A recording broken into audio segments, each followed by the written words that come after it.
Ito, isa pang tips para malaman nyo kung mali ang lagay nyo nito. Baliktad. Yan o. Lagyan natin ng nozzle. Babalik natin. Wala na pa rin. Hindi pa. Yan o. Timing. Naka-timing yan. Kasi ito, may guhit. Kasi ito. Para malaman nyo kung baliktad, ganito yan o.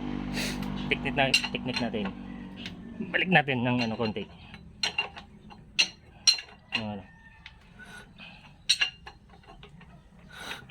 Yan o. Lalagyan natin ng nozzle. Pag umangat yung nozzle, ibig sabihin tama yung ano, timing.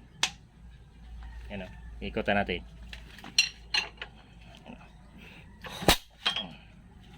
Yan, ganyan ang technique niyan. Pero pag inikutan mong hindi yan ano, pumalo, ibig sabihin baliktad yung ano nyo, camshaft nyo. Yan ang technique niyan. So, pag ito linagay mo sa kabila, ito dito, hindi yan puputok. Mali yung posisyon ng mga ano niyan, mga balbula. Yan lang.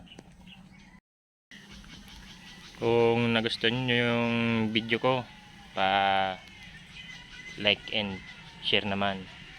And follow na din para makatulong rin sa iba.